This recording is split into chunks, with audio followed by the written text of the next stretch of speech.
Okay, that's it. Enough sulking, enough thinking.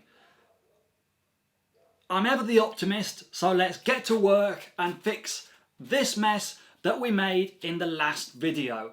Anyone who didn't see quite how we did this bad of a job in the paint, go check out that video first and then come back here to see exactly how we fix it. Hopefully. The plan is to cut out the same stickers again, cover up the coloured bits and spray in the grey around them. Fingers crossed that being smaller, we're not going to have the same issue of it peeling paint off. So that's option A. If option A doesn't work and it keeps peeling paint off, well, I'm going to use those same vinyl bits on top of a piece of paper, cut it out by hand, and then use that paper to cover it up and then pin it down rather than sticking it down. Either way, we're going to be using the grey paint and the airbrush to try and fill in all the gaps, all the white bits and all the mess. So fingers crossed plan A works, or if not, we're on to plan B. Either way, this is getting fixed in this video, even if I have to go to option C, which is to paint the whole thing black. Let's hope for A and B.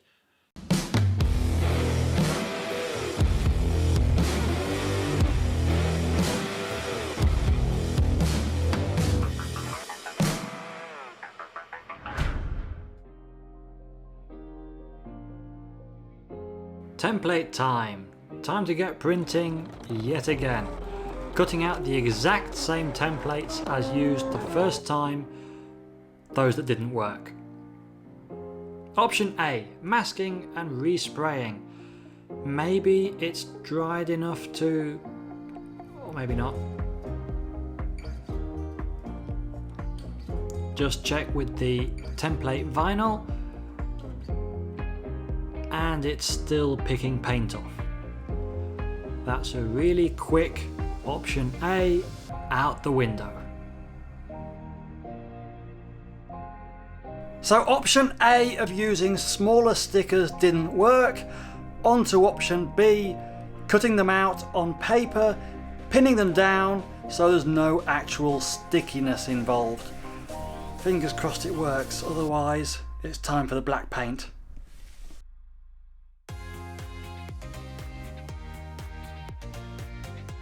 So we're going to use the same templates as before. However, rather than using them as sticky templates, they're just going to be paper or card templates. Cut them out, lay them on the model, and instead of gluing them down, we're going to be using pins. Basically one in every corner or in every large gap. This is of course going to make the model look like a pin cushion. However, it's definitely going to be better than it is already, and being foam, it does kind of bounce back and cover up the holes anyway, so it shouldn't be too obvious.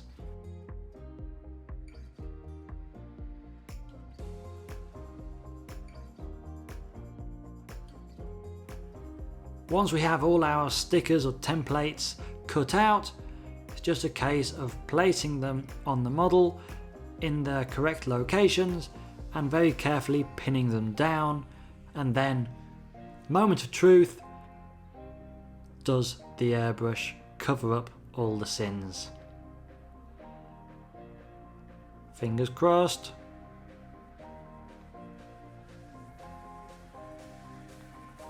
I'm actually using a business card here just to cover up the areas that I don't want to overspray onto. Much better than trying to use anything sticky or putting even more pins into the model.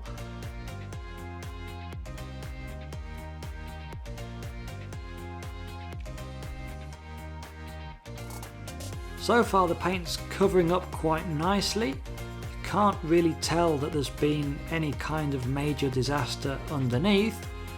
So fingers crossed when we lift off these templates, we might yet have a solution.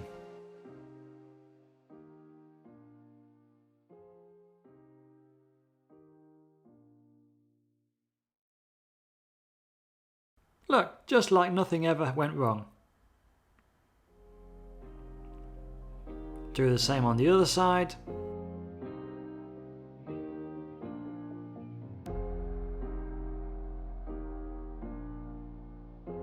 And the moment of truth, time to pull the pins out, see what's left underneath the template.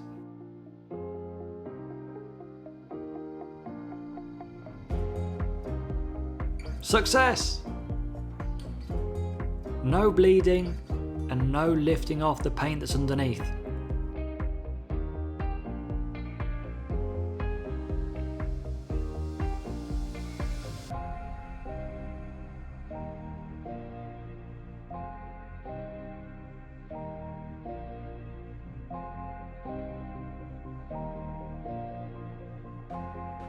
Now I'm just going to cover up some of the overly white parts, and then we're going to do the exact same procedure in reverse and colour it in again using the same template and pin process. For the canopy hatch, I'm using cling film as it's see-through and it wraps around nicely. I can use it as a template and then pass that template onto a piece of card which will pin down as we did with the rest of the templates. After all, it's a funny shape.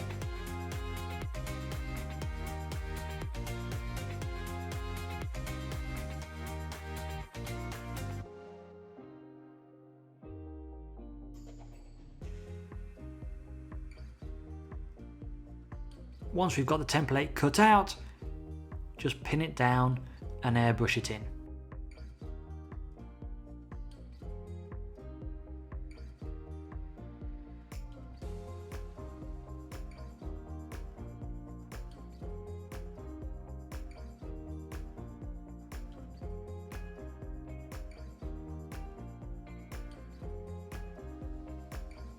Just like with the rest of the airbrushing, we're being very careful to paint from the side of the paper, so the air pressure is not trying to get underneath the paper.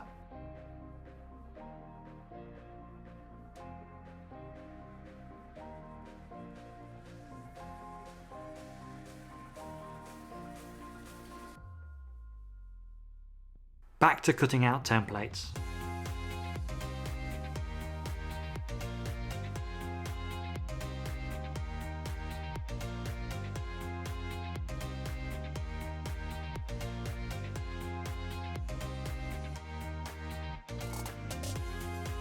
Now that we know it works, we can simply follow it across the rest of the model and cover up everywhere that's been made a mess of.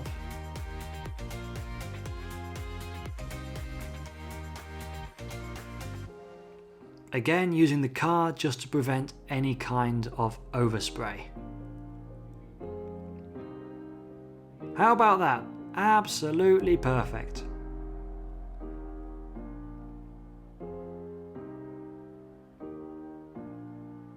More pins, more paper, more templates, but fortunately more successes.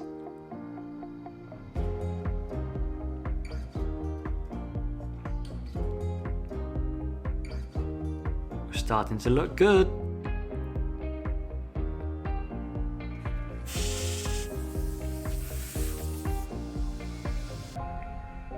And oh yeah, even more templates.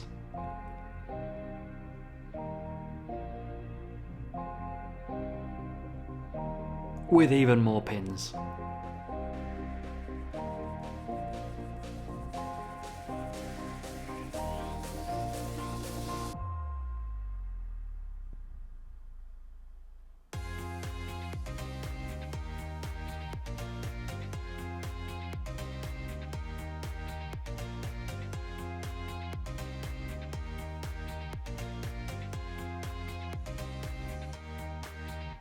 Anybody else notice that this year's turning out to be fluorescent? We've got the lizard, we've now got the mini lizard, and we've got the pilot RC slick in the background. It's going to be a bright year.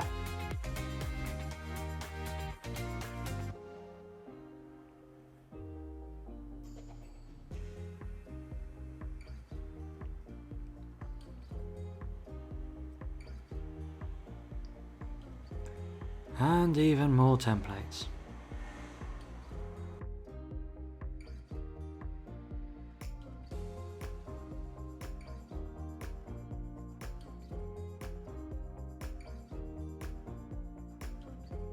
Now I don't want to use the whole spray can on small areas. I'm not a good graffiti artist. So I'm actually just spraying some yellow into an empty cup, adding a little bit of solvent, and then using that as if it was a tub of paint to pour into my airbrush, thus allowing a much more precise control over where the paint's going. Not to mention being able to actually use it at a much lower pressure than that it comes out of the can with.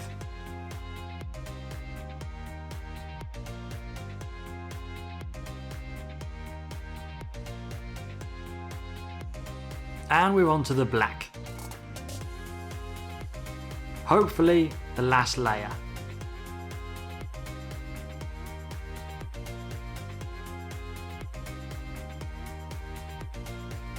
Option B rocks. We've been able to get it back to where it should have been quite a few number of days ago. It's taken a whole lot longer than I would have wanted, and it should have done, but we're there. It's back to looking good again. Now it's time just to finish it off with some final stickers, final touches, and we'll be weathering it a little bit, which will also hide some of the sins. Time to finish it up and finally go fly. MP stickers, got to have a couple of them. Hopefully they're not going to lift off any more paint when I pull them off.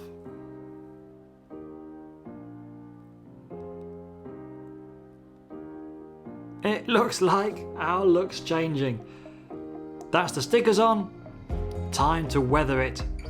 Now, no real technique here, just adding a little bit of shading and dark areas here and there, finding something that I feel looks about right.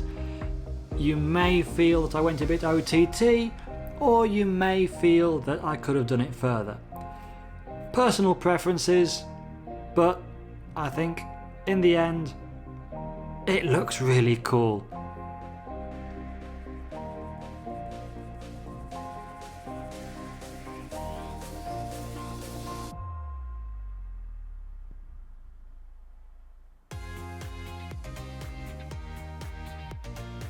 And finally we have the canopy.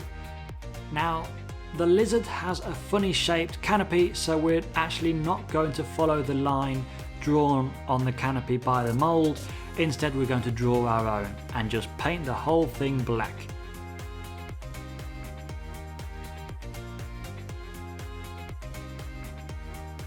There we go, a speed canopy and one finished model.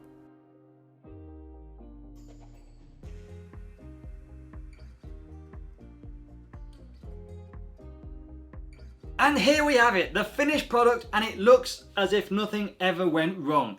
Now it did take a heck of a lot longer than was planned, so much so that I even had to have a shave, but the end result's been worth it. We brought it back from the dead and it looks absolutely fantastic. Now we did have to go with option B, which was making a whole new set of templates and pinning them down everywhere so that we could then paint over the top and not have that mask lift up while painting. But we got there in the end. I will say thank you to today's inadvertent sponsor, my company Abaco Advisors, who, thanks to all the old business cards that we don't use anymore, which I bring home, I've been able to use them to prevent overspray going where we didn't want it. So go Abaco. Unfortunately, some minor templates which I had planned on sticking on things like the rudders and then painting over them, we're not going to use them just in case we start pulling all the paint off yet again. So we'll leave those off and say thank you to Multiplex anyway. Time to get this thing finished, get it in the air, see how she actually flies. Really hope it's been worth all of this crazy amount of work to get it looking like that mini lizard. Let's get to it. Before assembling the vector unit, just make sure that you know exactly what goes where. It is really simple, but does have quite a few parts. So we attach the ball links, pin the moving parts together, attach the motor to it using the standoffs, and then screw it into the base, which is then glued to the back of the model.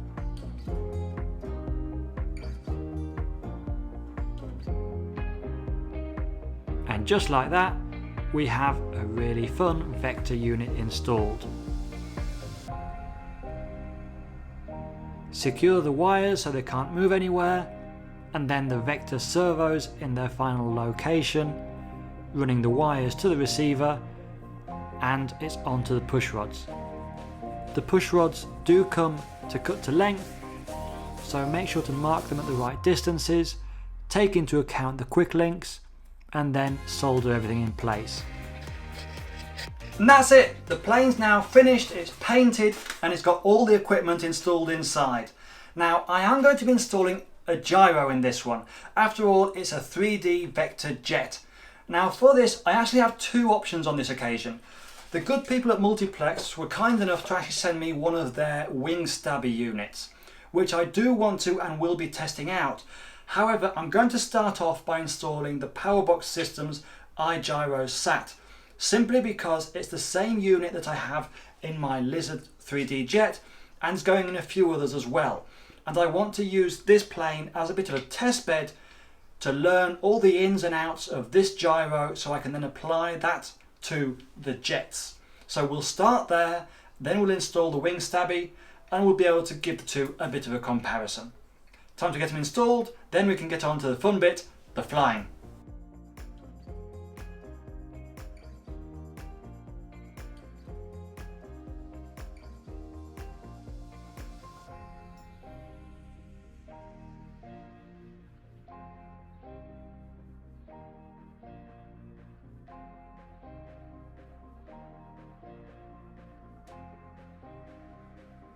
And that is the finished Funjet 2, or as it's now going to be called in my radio, the Mini Lizard. It took a heck of a lot longer to get finished than I wanted due to all the problems, but I can definitely say I'm a lot happier at the end of this video than I was at the end of the last one when all the painting went wrong. Final thoughts though, it looks great. Would I do it again? Probably not. Big recommendation. The stickers that come with the plane are really cool. Install them and go fly. Anyway, off to the flying field to test it. Get ready for the next video when I'll be showing you what the setup is. It's basically the same as the SAB Lizard. And then we'll have the fun part, the actual flying. Until then, if you want to check out the iGyro SAT video, click here. Or you can see the setup of the SAB Lizard by clicking here as well. Thank you all for watching. I'm off flying. I'll see you all in the next one. I'm Martin Pickering, and I really hope that you enjoyed this video. If you did, consider subscribing to the channel for more videos like this one. Subscribing is always free and just means that YouTube shows you my latest videos once uploaded and you won't miss out. So hit that subscribe button now. While at it, why not check out my super cool new lineup of t-shirt designs like this one? All available in my online merch store with worldwide shipping. With several designs and colours to choose between, I'm sure that you'll love at least one of them. Anyway, thanks for watching, and I'll see you all in the next one.